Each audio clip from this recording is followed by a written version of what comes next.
Okay, good evening everybody.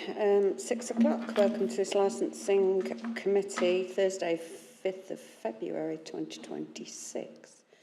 Do we have any apologies? Councillor Lakin is going to try and make it, but I'll give his apologies just in case he doesn't get. Thank you.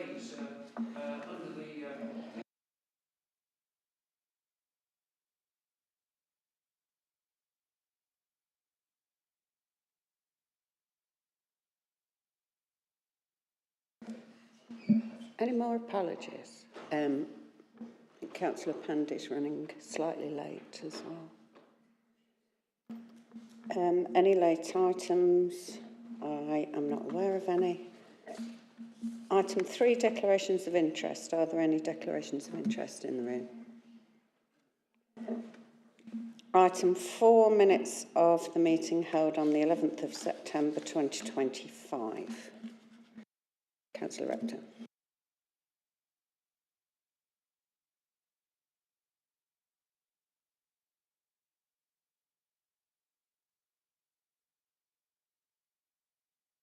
Thank you, that's noted and that will be changed.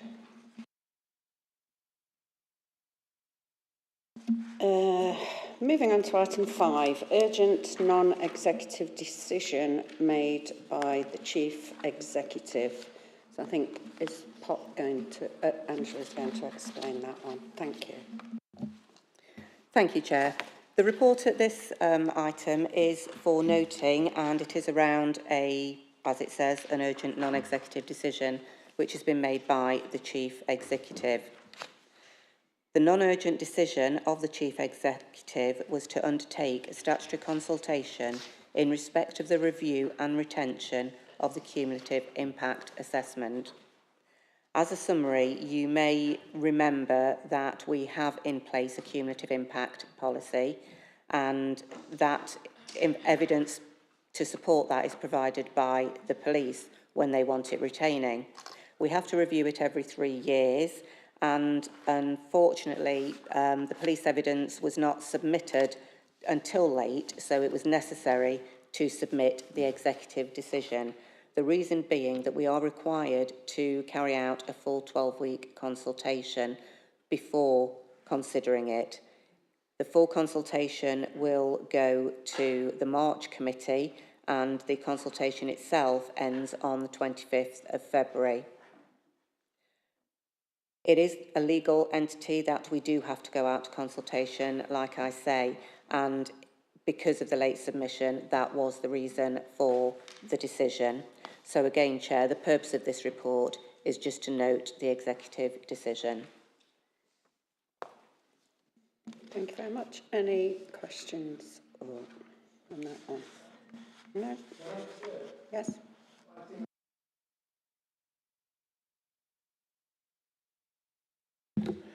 Yeah, is this Angela going wider as Normanton Road, or is it still staying in the city? I don't have that information with me today as to the remit that the police have chosen, but I cannot recall any extension. But as I say, the proposed map and evidence is actually on the consultation website at the moment, so you will be able to have a look at the map on that.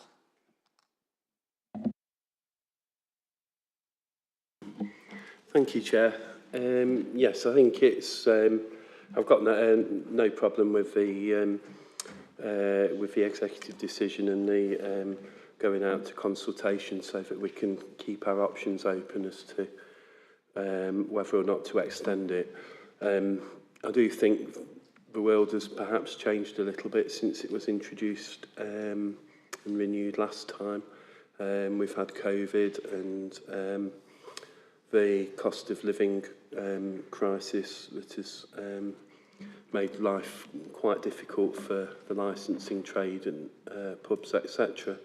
So I think the issue may not now be an over-concentration, but actually not too many pubs and licensed premises, but not enough. I'll look forward to seeing the results of the consultation. do have an open mind about it, and look forward to seeing the results of the consultation and having a further discussion about it at the March meeting. Thank you. Thank you. And of course, any thoughts that you have, send them into the consultation. That's what it's there for. Okay. Any further questions on that? So we'll move on to item 6, general licensing fees and charges 2627. Angela, thank you. Thank you, Chair. As members that have been on the committee before will probably appreciate, each year the Public Protection Service reviews its fees and charges. This makes sure that any additional costs or efficiencies of providing the services are properly reflected in delivering the service. The proposed general licensing fees and charges for 2627 are contained in the appendices of the report, and they're there for your consideration. Appendix 1 sets out the proposed fees for a number of different licences, including registrations and permits that are all administered by our service.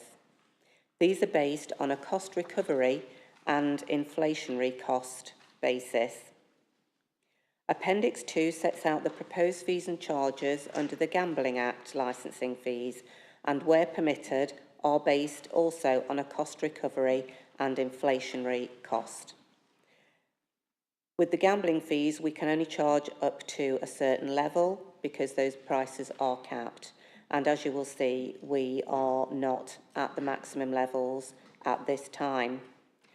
Those fees, the caps, are actually set by statute. So even where an application process may cost us more to facilitate, we are unable to charge the actual cost. Appendix 3 sets out all fees chargeable under the Licensing Act 2003. Now, every fee on that appendix is set in statute and are provided for general information only.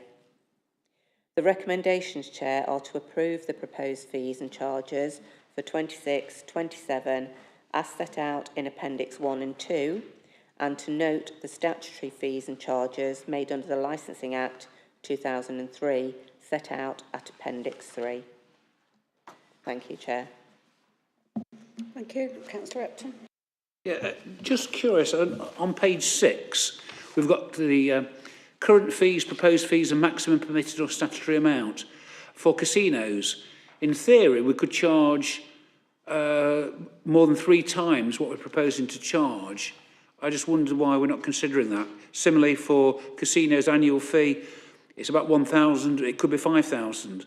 And I just wondered what a casino's small provisional statement, we're charging about 2, it could be 8. I just wondered why we're not considering those and what sort of income that they might bring in. Thank you, Chair. Thank you. The charges, as I say, for gambling have a top level band. We can't go above that banding, and alternatively, we can only charge what it costs us to provide that service. So the work we carry out, we evaluate those fees on basically a time and motion process, and that will throw out at the end what the cost is to our service. We obviously then add on our consumables and anything we need to be used in that process, and our fees do not come out to that maximum. Also, we don't have the multitude of applications that are listed in that appendix. Those are the things that we can charge for, that we can licence, but we don't licence all of them.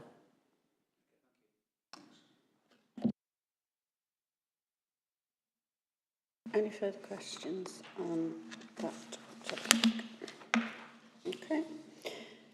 So the recommendations are all happy. 2.1 to approve the proposed fees and charges for 2627 set out in Appendix 1 and Appendix 2. Happy with that. 2.2 to note the statutory fees and charges made under the Licensing Act 2003 set out at Appendix 3. Happy with that? Okay, thank you. So item 7 is taxi licensing fees and charges 2627. And, Pot, thank you. Thank you, Chair, members. This report sets out the proposed taxi licensing fees and charges for the 2026-27 financial year. I want to be clear at the outset, this is a statutory cost recovery report. It is not a revenue raising exercise and it does not introduce any policy change. Members are being asked today to approve the proposed fees, subject to the consideration of any relevant representations. It should be noted that taxi licensing fees were increased in 2019 but remained unchanged from then through to March 2023 by way of support to the trade during COVID. Taxi licensing fees have remained unchanged since the 1st of April 2023. Over that same period, the cost of delivering the service has increased, particularly staffing costs, enforcement activity, committee administration and support service charges that are required to meet our statutory obligations. Holding fees is not sustainable. Holding fees static is not sustainable in the longer term if the council is to continue to discharge its licensing and safeguarding responsibility lawfully and effectively. This review therefore seeks to bring fees back in line with the actual cost of providing the service on a cost recovery basis. Members should note that the taxi licensing is a ring-fenced function. Separate accounts must be kept for each licence type, and cross-subsidy is not permitted, neither between licence types nor from the wider council budget. Equally, the council is not permitted to make a surplus from licensing fees. Fees must reflect the cost, no more, no less. For the purposes of the 26-27 review, an activity-based cost recovery methodology was applied. This involved mapping the activities associated with each licence type, assessing the time taken to complete those activities, and applying the appropriate staff costs and attributable overheads. Only costs that are directly attributable to taxi licensing functions have been included, and these costs have been apportioned proportionately to the relevant licence type. Now, on this note, I want to be clear, this does not imply that previous fee levels were unlawful. This is a refined and evidence-based application of cost recovery for this review cycle. Members will note a refinement to the way operator licence fees are structured. The revised approach separates the administrative cost of granting or renewing an operator licence from a per vehicle element reflecting audit and compliance activity. This better reflects where workload arises, particularly where operator fleet sizes vary significantly, and ensures costs are aligned with activity on a cost recovery basis. The revised operator fee structure reflects where regulatory workload actually arises, rather than applying a flat fee that masks differences in compliance demand. Appendix 1 sets out the proposed fees in full. There has been no blanket uplift. Some fees increase where costs have risen, some have reduced where efficiencies have been identified, others remain broadly static. Each fee reflects the specific cost of delivering that element of the service. The proposed fees are set on a forward-looking cost recovery basis and are not intended to generate a surplus or deficit. Any surplus or deficit arising from previous financial years is incidental and reflects timing differences between income and expenditure rather than an intention to over or under recover costs. Any such balances are factored into future fee reviews rather than being deliberately recovered. If approved today, the proposed fees will be advertised in accordance with statutory requirements with a 28-day period for representations. All representations must be considered. Where representations cannot be resolved by officers in consultation with the chair, the matter will be brought back to the committee for final determination. In summary, this report ensures that the council remains legally compliant, financially responsible and transparent in its approach to taxi licensing fees. It balances rising service costs and the Council's duty to maintain public safety and regulatory standards, while providing the trade with a full opportunity to make representation before any fees are finalised. I'm happy to answer any questions on the report and proposed fee structure. Councillor Sandy. Thank you, Chair. On page 6, appendix number 1, for 21st, annual private hire vehicle from £104 to £170. That's big increase there. And also, annual Hackney carry new from 124 to 170. That's like, the first one is like £66 difference. Sorry, I'm just waiting for my computer to boot up again. I think there's 2 points to refer to here, as I said, within the kind of the remarks to the report. Everything that we have now costed for these fees is purely based on the amount of time it takes to process that particular application.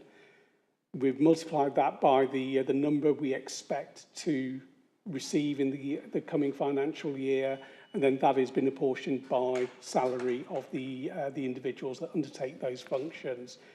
And that formula is what we have used to determine those cost increases. So it's an actual cost for processing. The other point I would make here is, as I said in the opening, in my remarks, the fees have not changed since the 1st of April 2023. Had they changed in 24 and 25, you would not have seen such a steep rise. So actually, you're looking at a 3-year rise in fees, not just a 1-year rise. Thank you. Councillor Khan. Yeah, Bob, I think the increase of the fees, yeah, because I think were we working on loss before? And also recently, as a councillor, I've been getting taxi drivers, coming to me and says, what extra service have we got? Because obviously to renew a plate, they'll have to wait 15 days, and even they send emails. I think the staffing here at licensing respond back in so many certain days. I don't know what the limit is, So what extra service has increased to increase these prices? It's not necessarily an increase in service. This is purely reflecting the time it takes to process that application. So it's not adding anything extra to it. It literally is the cost of delivering that application. In terms of the turnaround times, our staffing in terms of taxi licensing only is 2.2 staff, with kind of part of my time, part of Angie's time, split across general licensing, and then we have all of the other incidental costs, democratic services, the cost of this committee. There are a lot of costs that go into that. So, as I say, this is not a increased service cost. This is a basic cost of this is how much it costs to actually do that job.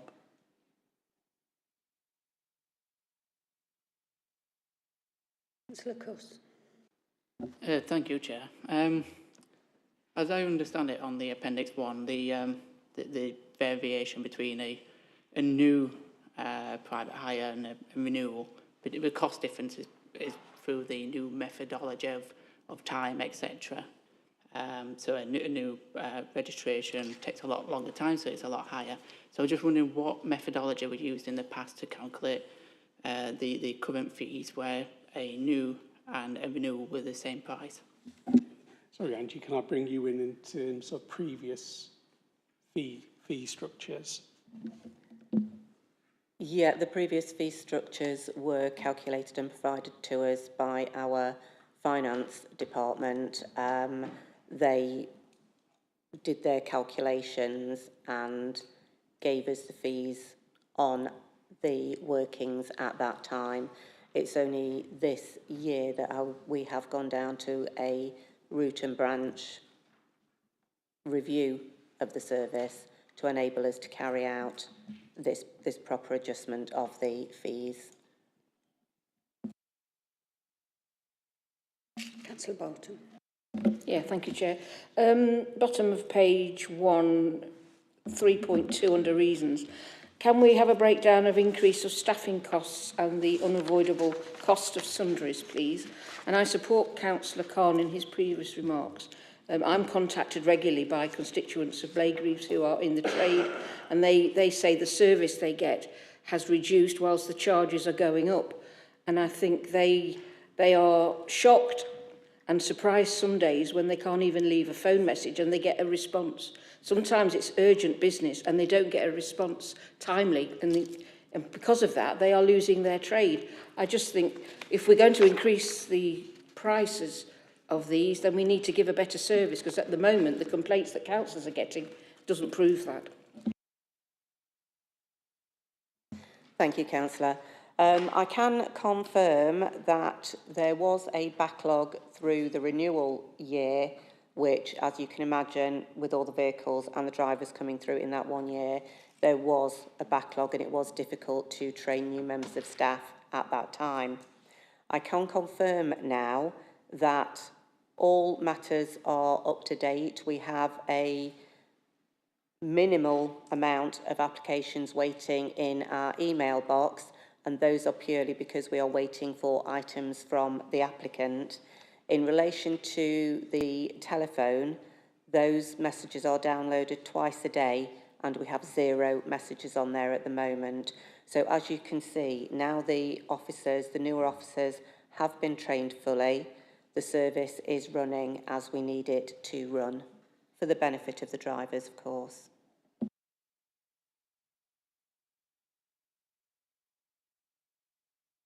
Sorry, could you repeat that, please?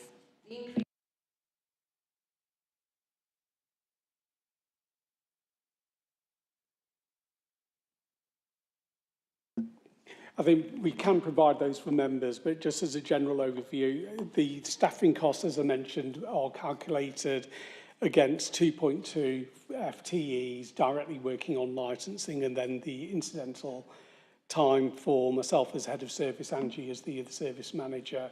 But we can give you the headlines of all of those costs.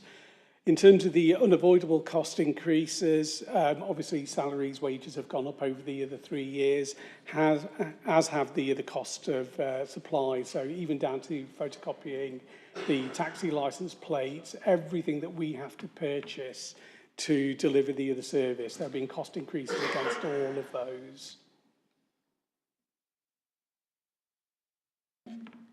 Councillor Hudson. Thank you, Chair. I appreciate fees going up is always going to be a contentious subject, but what's probably jumped out to everybody here is the annual private hire vehicle and renewal. That is a 61% increase over 3 years. Now, if we were going to go out and pay for other things and suddenly over the space of 3 years they jumped up by 61%, we would all notice quite sharply. Can you explain how it has gone up by 61% over those 3 years? Thank you. Thank you, Councillor. As I say, all I can do is go back to the methodology that we've applied. It's a full time and motion study that was undertaken. So the commercialisation team who undertook the work sat with the officers that were conducting the processing, and from start to finish essentially monitored the time that it was taking. So it wasn't just kind of one application. They did this over a number of them to get the average time completed. Multiplying that time that it takes to complete a licence, as I said, by the number of licences that we expect to receive in a year, multiply that by the kind of the hourly rate of the 2 staff that work on this. That's where we then get the figure of £170 for those renewals. As I say, the other point, and I know it's a big jump from 104, so £66 is what it's increased by. But again, the earlier point that I made, the fees will last increase on the 1st of April 2023. So we are looking at a 3-year increase here, not just a 1-year increase. Had we increased these fees in April 24 and again in April 25, you would not have seen such a big increase. And can you confirm that we can't cross-subsidise the different lines what are on this table? Yeah, they all have to be accounted for individually. What would the consequences of uprooting all of these charges on an annual basis by an inflationary measure, say CPI or RPI, just so it was predictable for the trade? Thank you. There's two outcomes from that. One is it may generate a surplus, in which case, in following years, we would need to reduce those fees because, as I said earlier, the fee, any income generated from taxi licensing fees are completely ring-fenced. They cannot be used for anything else. So we would then look to, rather than apply that CPI inflationary rate, we would need to reduce the fees in following years to basically zero out that surplus income. If for any reason the costs of delivering the service were higher than the increase, we would then be operating on a deficit. And again, the opposite is appropriate for the following year, where we would then have to increase above the CPI to recoup the deficit. We're always going to be kind of on an up and down, and we always need to try and balance a zero budget. So there's no surplus, there's no deficit, but each year it will fluctuate. Thank you. Councillor Wilson, next. Thank you, Chair. Yeah, just referring back to last year's report, 25-26, in there you mentioned through a period of change at present by way of review of all practices and procedures, including personnel changes within the team, as well as the introduction of digital platforms, both corporate and business specific. What efficiency savings have been made, and have they been used to help bring down some of these charges? Yeah, so in terms of the digital platforms, some elements of that have come into play, but it's a corporate-wide platform that is being introduced, so we're still working on that element, and that will obviously impact on any future increases. But there have been changes to the working practices. That's partly why you would see some of those fees have actually gone down. It's not everything that has increased. As we said, it's not a blanket uplift. But I refer back to that first part of your question, Councillor, or not question, but the reference that you made. It was that kind of root and branch review that we undertook, and that's why we've ended up with this time and motion study, which is now, essentially, it is a formula that calculates this is how much time it takes, this is how much it costs to deliver it. And that's something that we can't get away from. So in terms of sort of AI, digitalisation, for example, are you using any of that at the moment, or is that something that will be brought into the future? That will be brought into the future. As I say, there's a corporate-wide project to change the digital platforms that we operate on. That will lead to efficiencies in the future, but just not at this point. Councillor Repton. Yeah, it's coming back to this 60%, over 60% increase again. I mean, even if we break it down, Pop, it's still over 20% increase each and every year for the 3 years. And I just wonder, what's happened? Have the complexities gone up by a fifth? Or are our staff, in terms of processing it, slower? And is that why we're charging it? I think it's us as councillors, let alone the public, trying to understand how we can justify over a 20% increase. Is it that we're less efficient, or are there more complexities? And as I say, it's good that some of the charges were able to actually reduce. So I'm guessing that that's because of the efficiencies or different ways of working. So it's just trying to get the head around why it's 20% each and every year for the last 3 years, or 60% every 3 years. Have we become less efficient? Thanks, Councillor. I would argue we're not less efficient. The reference Angie made to our current workloads and kind of outstanding work, we don't have any outstanding work at this point in time. We're dealing with everything within the timeframes that we've kind of stipulated. It's a very difficult one because it is subjective to an individual. You know, you can have two individuals side by side. One works at a faster pace than the other, but they can only process so many applications in any given time. I can't really answer, are we more efficient or inefficient in that respect? Does it take too long?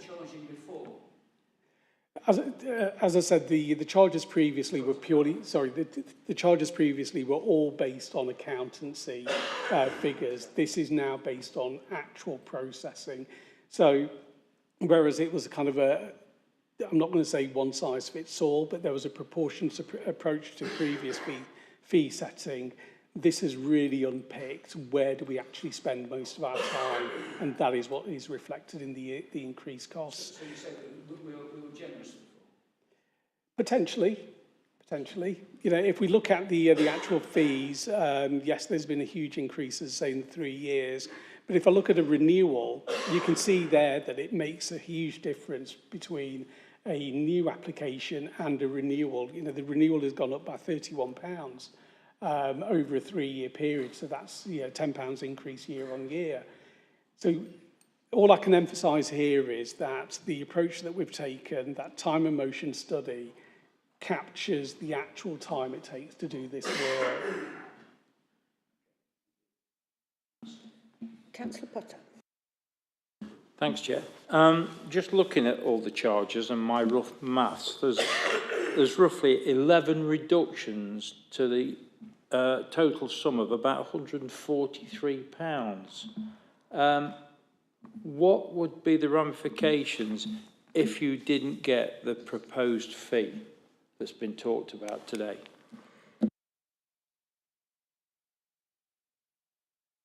The primary impact is the potential of running at a deficit. So if the expected income does not come in, but our operating costs run as we are predicting, we'll have a deficit of income, which then has an impact on the following year's fee setting, that we either need to recoup those or we look at other cost-saving measures. And I know that's kind of quite a drastic one to say, but the key cost-saving measure is a reduction in operating staff. Councillor Barton. No. Yeah, thank you, Chair. Coming back, have we been in discussion with any neighbouring local authorities and what comparisons are they doing? And obviously, bearing in mind local government review, have we got any direction from that source, bearing in mind that this issue will be part of Mayor Clare's domain if the consultation goes through? I think we really need to talk to our neighbouring authorities to get some idea of what they're doing. So have you got any facts and figures relating to that, please?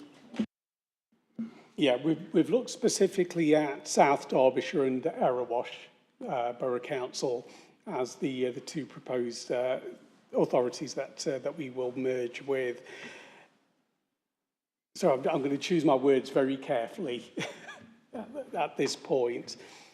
We are looking at their fees, but at this point in time, in terms of Derby City Council delivery, we can't bring our fees into a comparative rate to those authorities.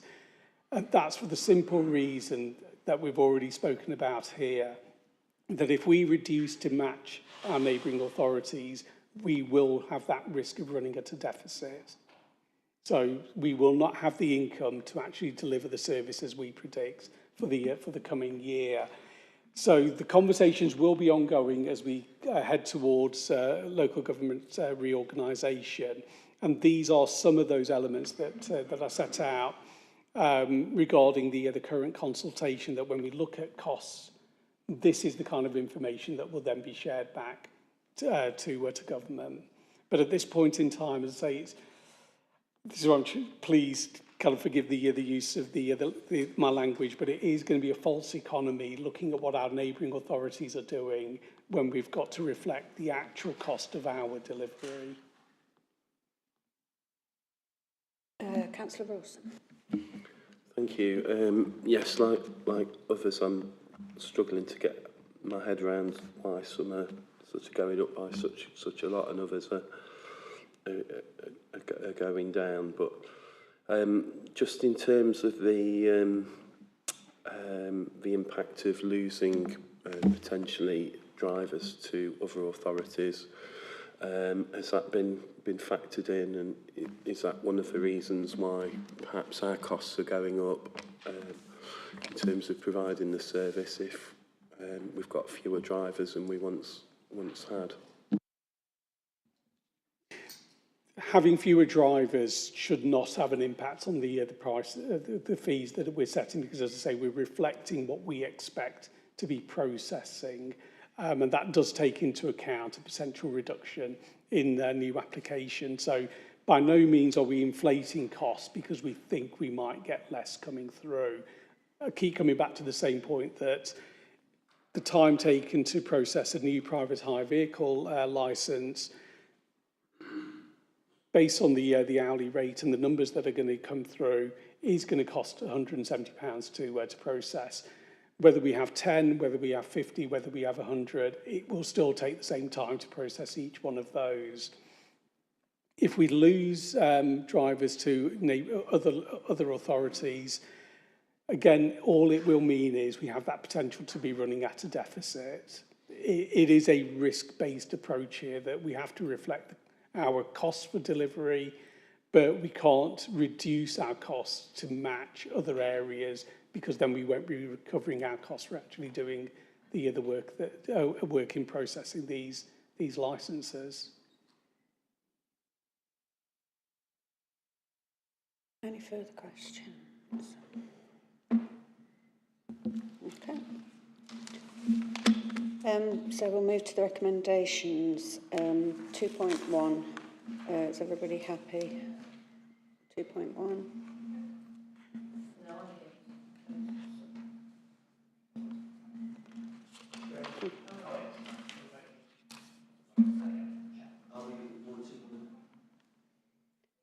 2.1 is to approve, subject to the consideration of any relevant representations, the proposed licence fees and charges for driver, vehicle and operator licences and other charges for 26-27 set out in Appendix 1 to become effective from the 1st of April 2026.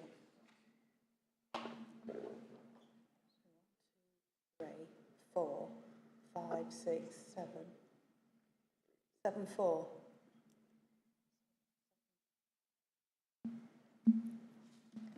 And against? 1, 2, 3, 4, 5. 5 against. So it's carried with 7, 4.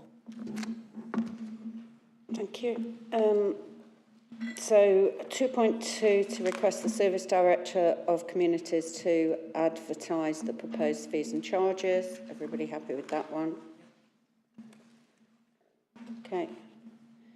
2.3 to delegate the Service Director of Communities, following consultation with the Chair, authority to consider any relevant representations received within the required period and to take appropriate action if required to address such representations. Everybody happy with that? Okay. And 2.4 to note that if representations are not resolved further to recommendations 2.3 by the Service Director and the Chair, that a further report will be brought back to committee for final determination of the unresolved provision of the proposal. Happy with that? Okay, that's all approved. Thank you. Item 8, Licensing Committee Forward Plan 25-26. Is that Angela? Oh, pop again. Thank you.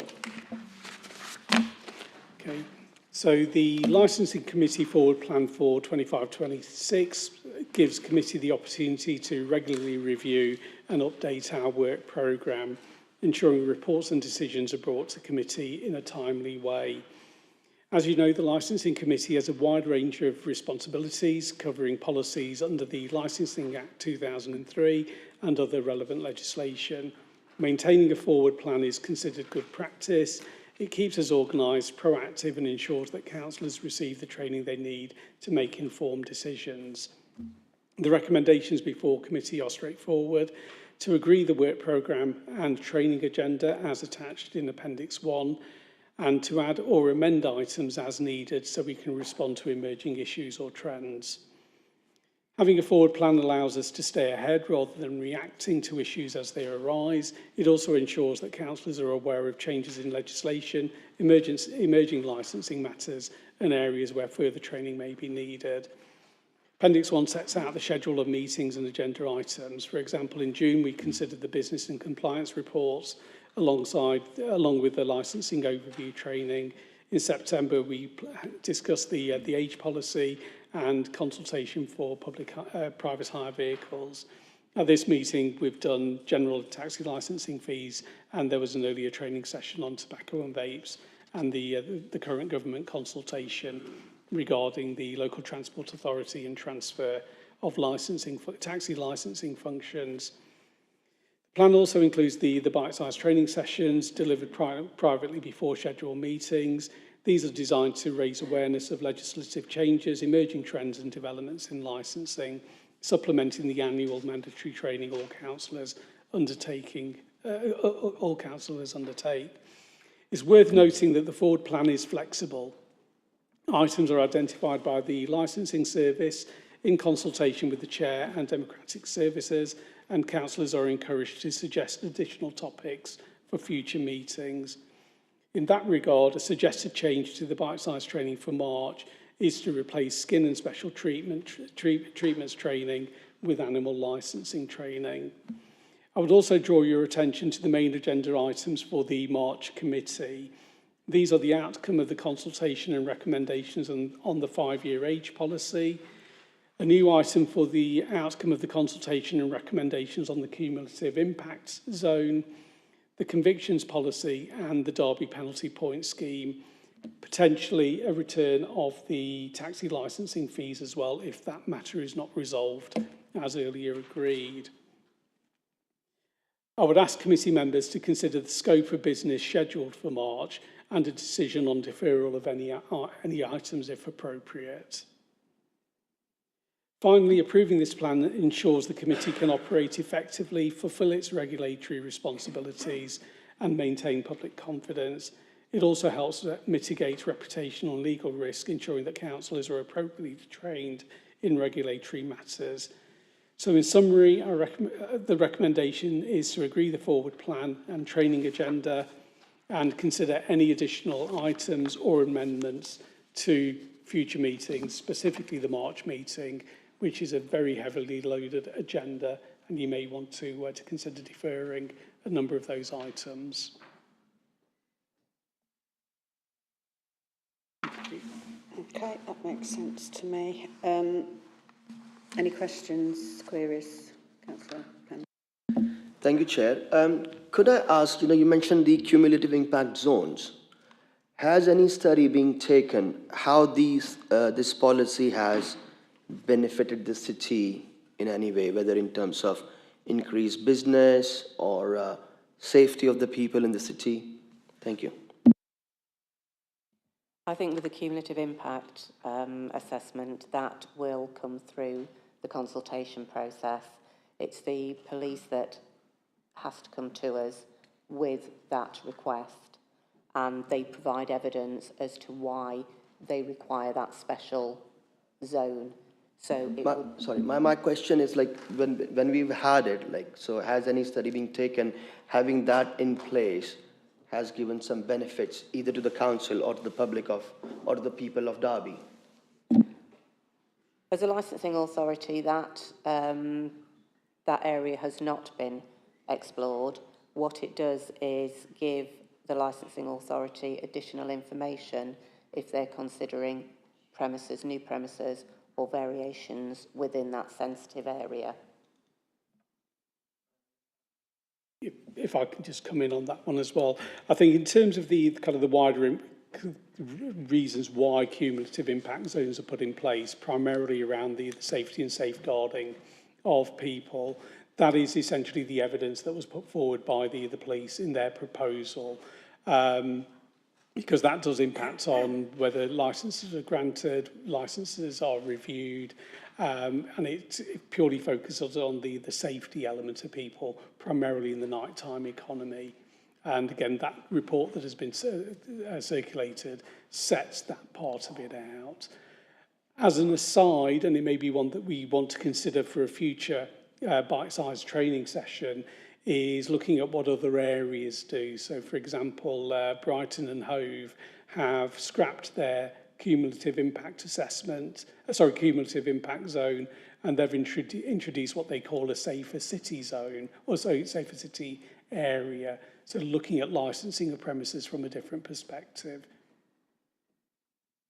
So I think when this is on the agenda to discuss, the police come in, or they have done previously, and you can ask all these questions of them because they're the presenters of the report, if you will.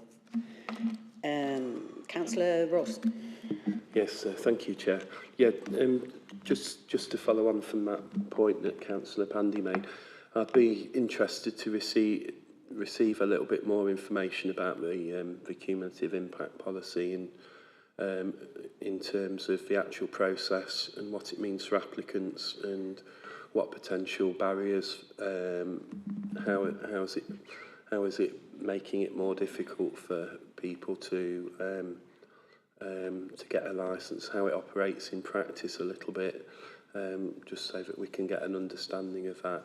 And as you say, how other authorities have perhaps looking at it now. And as I said earlier, the world's quite a different place from pre-COVID in terms of the nighttime economy. And we passed a motion in this council, I think it was November, in support of trying to make things better for licensees and creating support rather than putting barriers in place, but at the same time obviously managing the issues that the police are no doubt going to talk to us about. So I think it would be helpful for all of us to have some wider background information to help us in that debate, and perhaps help us frame some questions for the police when they come to talk to us about it. So I do think that's important for March. The age policy as well, the 5-year rule for private hire vehicles. Can I just ask for a bit of an update on that? Is there anything to update us? Are we on track to be able to receive that information and to make a decision at the March meeting? Thank you, Councillor.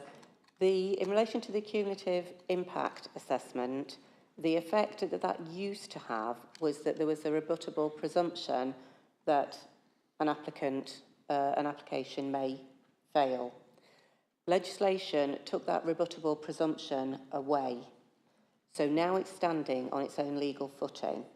And what that means is that it's considered, any applications that come in within that cumulative impact area that the police have requested because of their local statistics, crime statistics.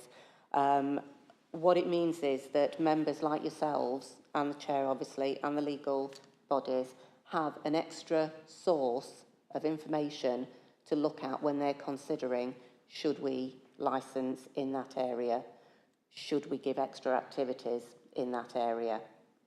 So it is an all-encompassing additional piece of information. It doesn't automatically bar anybody from making an application. Okay. In relation to the 5-year rule, that consultation has now finished. I'm in the process of waiting for our consult team to give me all the statistics from that. Those will be included in the report that I present to you in March. So yes, we are on track for those, if that helps.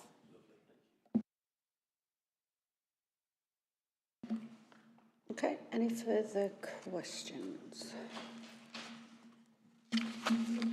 Okay, so the recommendations on item 8, 2.1, to agree the work programme and training agenda for the Committee for the Municipal Year 25-26, attached to Appendix 1. All okay with that? 2.2, to add any additional items or make alterations to the future plan for future consideration by the Licensing Committee. All happy with that? Okay. Sorry. Yeah. Sorry, Chair, just to come in on that point. I just wanted to come back to the question that I posed. So if we, at the 12th of March meeting, there's the 5-year rule for private hire vehicles, the outcome of the consultation, recommendations and then decision on that policy. There is the cumulative impact assessment, consultation outcome and recommendation. Those are going to be the two main items. The other items that we have on that schedule for that meeting are the convictions policy and the Derby penalty point scheme. As I say, the first two items I think are going to be quite heavy in terms of discussion and impact, and it's whether members do want to defer any of the other items to a future meeting, or are you happy and confident to keep everything on the March agenda? It's difficult to say, isn't it? Because we don't know how long. I mean, I imagine that we will want a full and lengthy discussion about the first two items, for sure.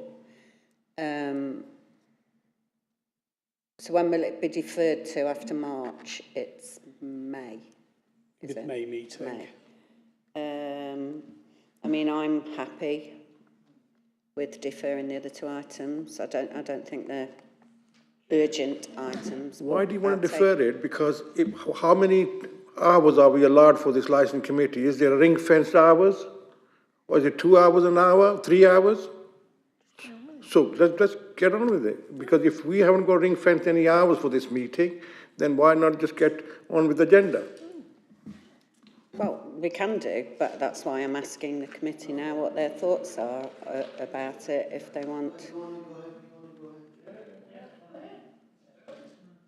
Keep it as it is then, is the consensus by the looks of it. Anybody against? Okay. I mean, you know, this is subject to you being able to get all the reports organised as well, of course. Sorry to interrupt you again, Chair. I will just make that point on the back of what you've just commented there, that our priority will be the focus on the 5-year policy and the cumulative impact assessment. If you bear in mind that because this meeting's been delayed, we've now only got a month before the next meeting, and the 5-year hasn't even come back to you yet from, so it will take a lot of going through, which you might appreciate, or you might not, I don't know. Okay. That's the end of this committee. Thank you very much.